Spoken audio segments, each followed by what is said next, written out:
Feeling bored building a Lego set? The design in the Lego set couldn't satisfy your building appetite? If you have all these symptoms, congrats! You're about to embark on an epic adventure of creativity and building journey, which is diving into the world of Lego MOCs, or known as my own creations. But now you're wondering how you should start your own MOC. Hey, this is obvious, right? That's why I clicked to watch this. Okay. So should you go and get the bricks first, or come up with an idea now, but you don't know where to look for it? Or what sort of planning you should draft out first? About 8 years ago, I have exactly the same symptom and headache when I started my MOC journey. At the time, I wished someone could give me some guidance or at least some hint on how to start building a Lego MOC. That's why I would like to pass on the knowledge and experiences that I learned in my very early stage of MOC journey to you here. I have break this down to 5 simple steps for you to follow.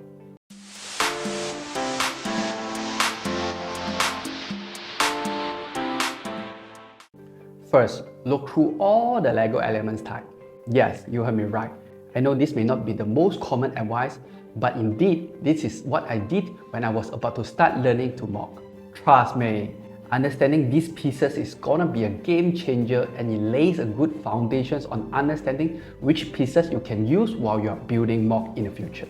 Just imagine, if you are a general preparing for battle, would you go into a war without understanding your weapon and their capabilities? Of course not! Similarly, like mastering Lego building technique, it's essential to know the type of bricks inside out before diving into the creative battlefield. It's become much easier to do this now because you can make use of the Bricklink Studio building software and run through all the elements type shown at the sidebar in a very quick manner. For those who are not familiar with Bricklink Studio, you can check out this video which I cover quite details about it. Of course, I'm not suggesting you to memorize everything in your mind, which doesn't make sense at all. But at least you have to go through once or even 2 times or 3 times of those elements just to try to get as familiar as possible on the elements available out there.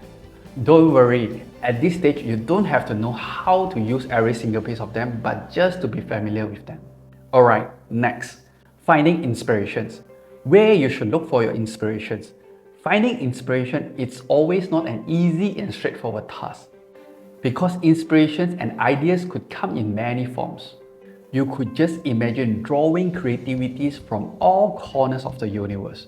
Movies, books, real-life wonders, and even other awe-inspiring Lego creations from some amazing builders. Many of the jaw-dropping MOCs that were born from various themes and ideas, and not just limited to those themes which we see in the Lego official themes only. So, the possibilities are truly endless, and inspiration is everywhere if you know where to look for. Step 3. Setting a theme or concept is like your creative compass in a Lego MOC building. Choose a theme inspired by movies, books, or your imaginations. Your concept is the story behind your creations, and themes guide your design, color selections, and what elements to be used. For example, selecting a medieval castle theme will direct what and how your architecture, turrets, and minifigures will be. This can ensure the end product of your MOC looks harmonized as one.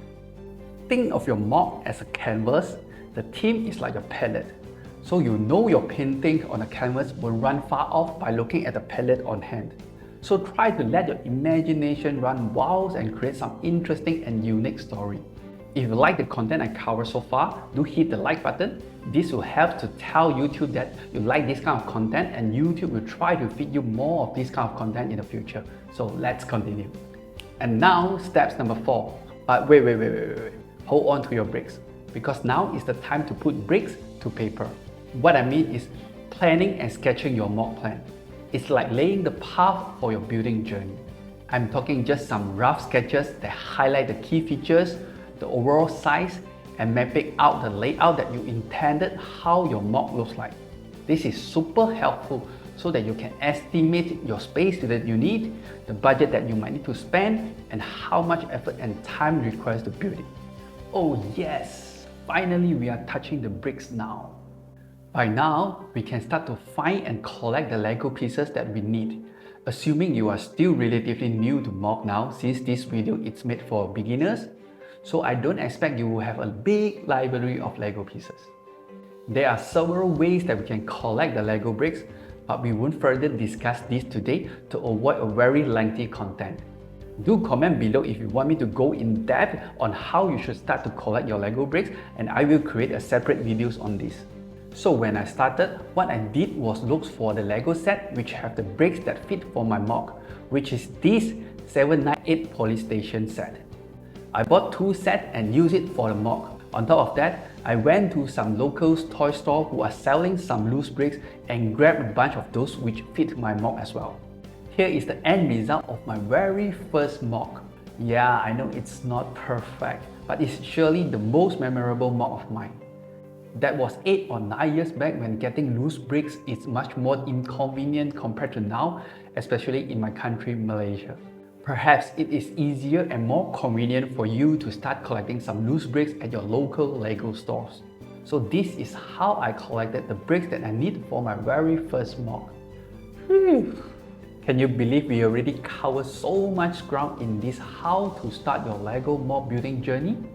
From finding inspiration that ignite your creative sparks to diving into the world of LEGO elements, we have laid down the foundations for your MOC masterpiece. But guess what? We are not done just yet. Oh my friend, that's more excitement to come. So make sure stay tuned for the next part where we will dive into even more details to help you build your MOC like a pro. If you are as passionate as I am into the world of LEGO MOCs, don't forget to hit the like button and subscribe to this channel so you won't miss out any of the upcoming MOC building related content. And hey, in the meantime, why not leave a comment sharing your favorite source of inspiration? Is it from a movie, books, or perhaps something totally unexpected? I can't wait to hear from you all. So, until next time, keep dreaming, keep building, and remember, in the world of LEGO, your imagination is the only limit. Happy building, my friend!